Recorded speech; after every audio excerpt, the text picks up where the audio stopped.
What's up, beautiful people? Welcome back to another video. Yes, after a month delay, I am finally able to upload my top album of 2020 list, which I actually promised already with my top debut list that I did like right in the beginning of January. And I planned to do all the lists in 1 week, but then it kind of got delayed every single time with a lot of other stuff on this channel, a lot of other longer videos on this channel. So yeah, now I'm finally getting around to film and edit everything. So yeah, we're finally able to see what my top albums of 2020 were a month late, like already in February. So before we get into the whole list, I have a few little things that I want to get out of the way. The first thing is the most obvious one. It is that this list is just purely my opinion. It's just my favorite albums of 2020 that I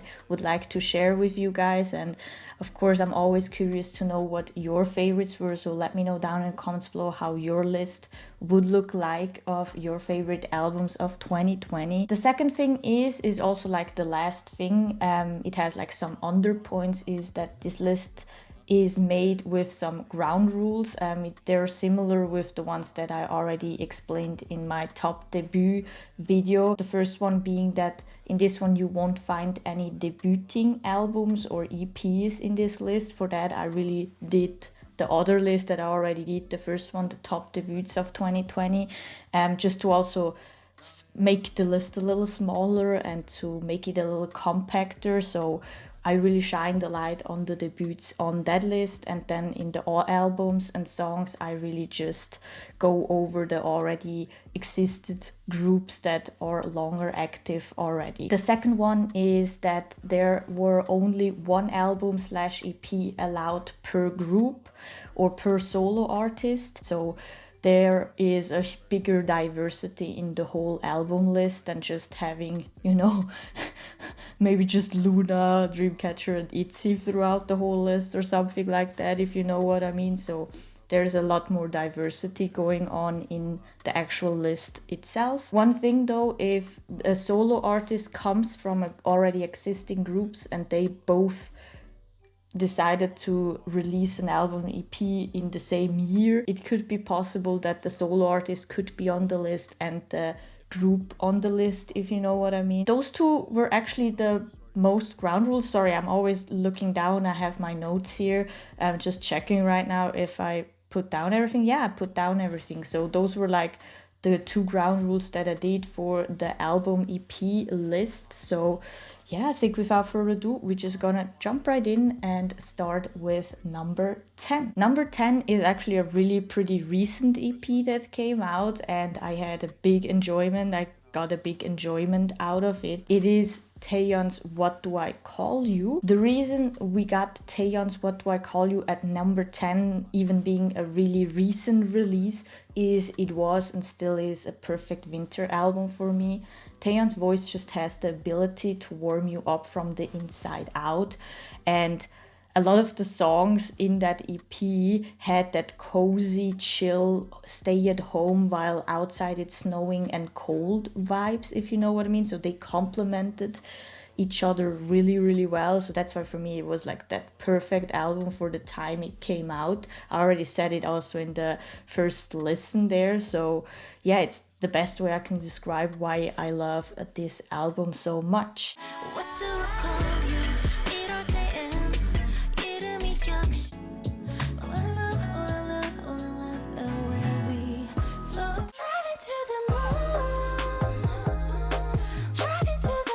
At number 9, we got an album from my favorite music genre ever, from rap and hip hop, and it is from PH1 called X. I discovered PH1 actually with this album, and as soon as I discovered him, he shot up my favorite rappers list, like from the whole world, really, really fast. It's just his flow, style, choice of beats is just totally what I love. Like, it has that old school funky flavor in there, if you know what I mean. And also through those rap skills that he has, you can really feel his love and playfulness towards the genre. And I think that's sometimes missing nowadays from a lot of rappers, that like playfulness but still technical, you know, advanced rap skill that he has. And I freaking love him for this album. Like, that album was on repeat for a really long time, and I can't wait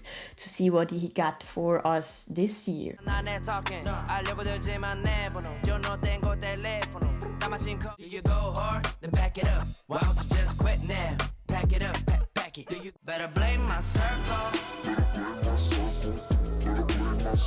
This album was definitely a grower for me. I did the music video reaction to that title track, and I wasn't really sold on the title track. Now I really like the title track, but listening to it the first few times, I wasn't, but I still went ahead and checked him out because, you know, I heard a lot of good stuff from him, about him, and I thought maybe it's just the title track, you know, maybe I will find other hidden gems in the album.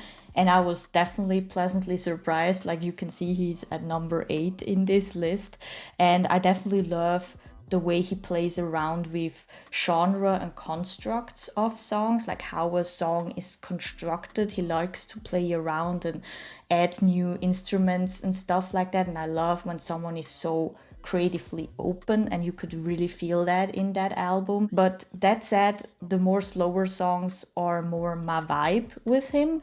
I really feel like those songs really let his voice shine, his unique voice shine, and also the topic that they go through, the more slower songs, I like the most. They have the most in-depth topics, I feel like. So yeah.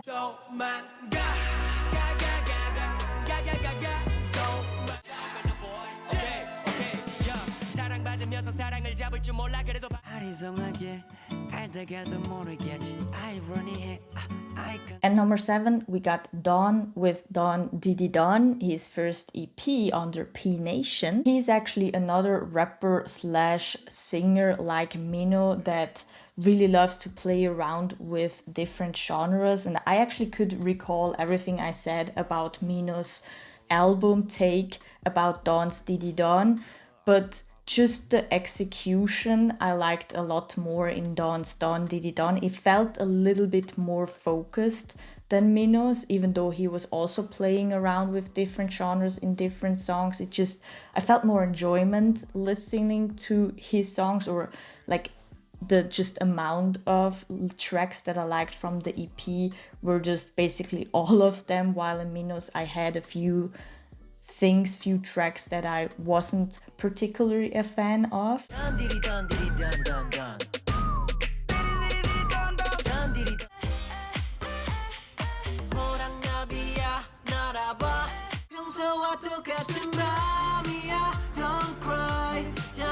And number 6, we got BTS's B. This EP was kind of unexpected for me, not in terms of quality, because I've been familiar with BTS and I feel like they always put out quality stuff, but more in terms of like style and genre, I guess. The title track Life Goes On just hit right the nerve with a lot of young people, including me, that are going right now through, you know, the current situation, the current panorama, if you would say. And they just hit our thoughts and anxieties right on the nerve. And I feel like a lot of the B-sides on that EP also hit a lot of anxieties and thoughts that young people have right now in 2020 or 2021 right on the nerve. So that album really hit really close, and it slowly got to one of my comfort albums from 2020, and I still go back to the songs. Even though they're really somber and sad,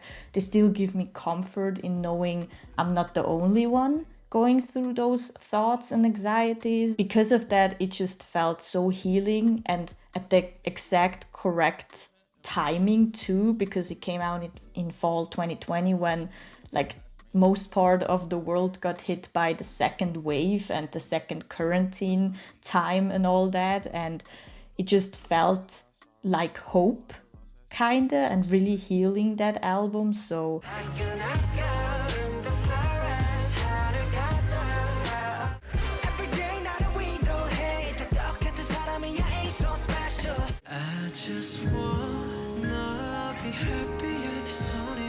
At number 5, we got Stray Kids' In Life. I definitely think that this album is one of the best of this year, otherwise it wouldn't be on this list. But I have to say that for me, the strongest points, like the standouts, are definitely the title track, which is, you know, actually what a title track is supposed to do, to be the standout, be the flagship of the album or EP.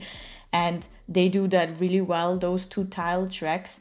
And they basically defined 2020, if we're being honest. The reason why it's at number 5 is that it also has really, really good B-sides that also, like Dawn and Mino, dabble in different genres, but they still have their Stray Kids vibe in there, their EDM/hip-hop signature that they're going for, that they're now perfecting. Like in 2020, it felt like they now have it basically down to that formula. I definitely felt like 2020 was a big year for Stray Kids, and I feel like a lot of people got into Stray Kids, including myself, and I feel like 2021 just has even more ready for them. So I'm really, really looking forward to what they got for us in this year.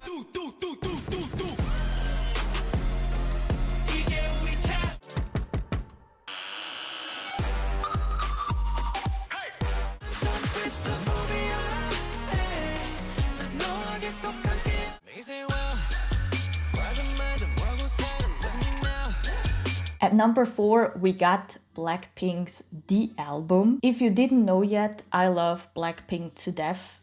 They're the reason I got into K-pop. They were my first K-pop group that I got into. They were the segue into this whole world. Last year, they finally came back with their first full-length album. It was only 8 tracks, but we're gonna call it a full-length album because they called it a full-length album. And it was a success in my book. Honestly, that came in surprising being a success actually, because I was a bit worried with the lead up to the full-length album, because How You Like That was amazing. It was more than the second lead-up single, Ice Cream, that I wasn't and still am not the biggest fan of.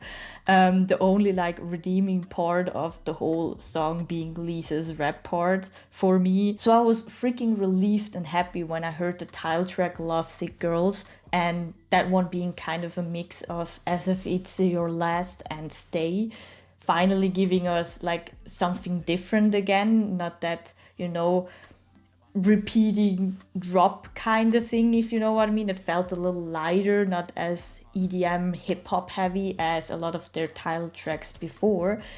And then I was even more happy and relieved when I heard the whole album, and the whole album followed suit, giving us different sides from them, but still some stuff that was familiar to us, and also kind of feeling a lot more personal too with some of the tracks, like Love to Hate Me felt really personal, and, you know, finally giving us a little bit an insight to their thoughts too. So it was a nice mixture of powerfulness but vulnerability too, if you know what I mean, which just made a lot of fans, I feel like, even more connected with them through those songs. So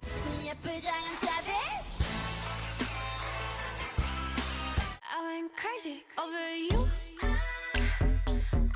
Over you. How you like that? You gon' like, you'll never know unless you walk in my shoes. You'll never know. We now at the top 3 of my favorite albums of 2020, and we're starting off at number 3 with Day6's The Book of Demon. And when BTSSB was my comfort album in the second wave of the panorama in fall 2020, Day6's The Book of Demon was in my feels and my first actual comfort album for the whole year of 2020, because it dropped in the beginning, in spring of 2020, when the whole thing started basically. My love for this album, my attachment to this album started with the release of Zombie, with my music video reaction to Zombie, which was actually my first big introduction into Day6. It just opened up a wound in me again. Like, that track talked about a lot of my past experiences, thoughts, and just anxieties too.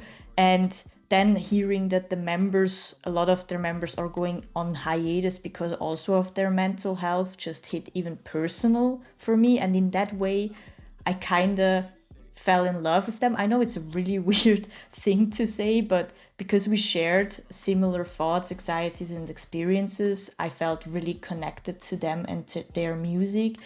And a lot of the tracks in this EP follow suit to Zombie. And again, as in BTSSB, even though they brought out all those past experiences and opened up some old wounds, in the same way it felt healing going through those emotions again, because it just reminds you how to overcome those thoughts too again, if you know what I mean, and that you know that you can get over it again like you did the past time. And again, felt comforting to know that you're not the only one going through this or going through those thoughts. And it just was my number one comfort album, and it still is. I still go back to Zombie and Afraid a lot. I became a zombie. 난 또 가로정 쳐 나를 보며 웃는 이 순간조차 Baby from morning to day One night love me only for tonight So that the better I think number 2 is no surprise. I actually think number 2 and number 1 are no surprises. If you're a long time viewer and subscriber of this channel, you know who's gonna be at number 2 and number 1. I think it's not gonna be a big secret. But despite that, they both brought out amazing EPs and albums. So it's not just because they're two of my olds that they're on this position. But yeah, number 2 is Luna's Midnight, one of my favorite groups ever. And let me tell you, this Luna album is their best and most cohesive till date.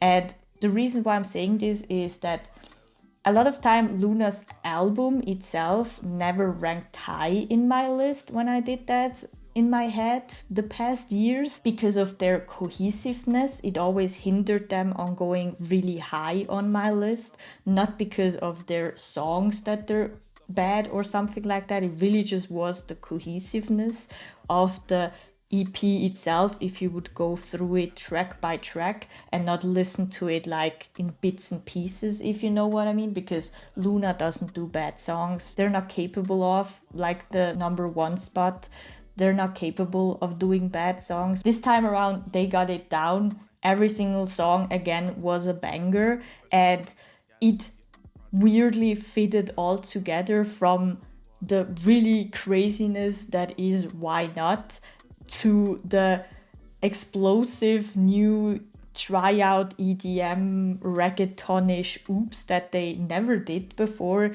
It somehow all fitted together. It felt like a cohesive listen, the whole EP. It just shows also the immense growth that Luna is doing also in terms of their music genre, their style that they wanna do.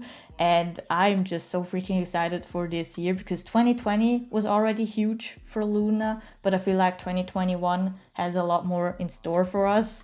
I think the first big thing probably gonna be Hustle's comeback. We all gotta be dead, I swear to God.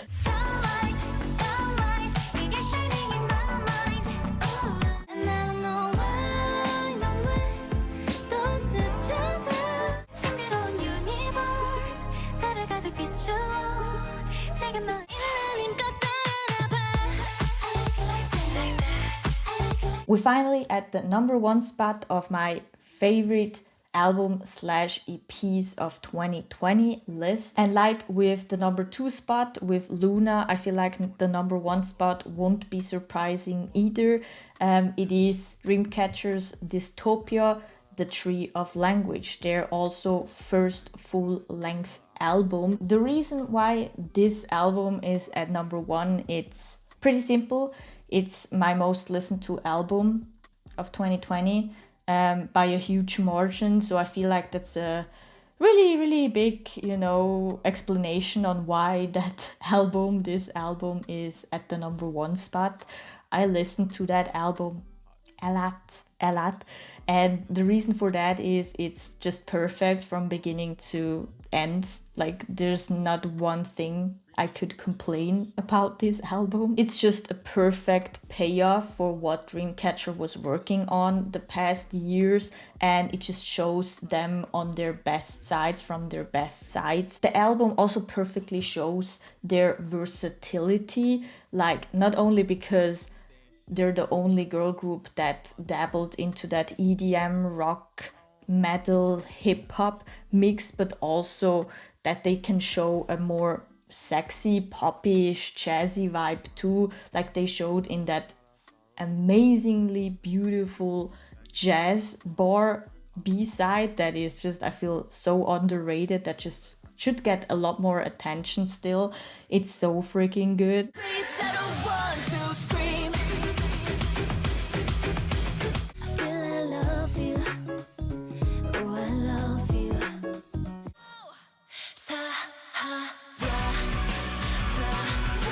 전부 뜻대로 이루어져. That trust me, oh trust me. 눈 감아냈어. Oh na na na.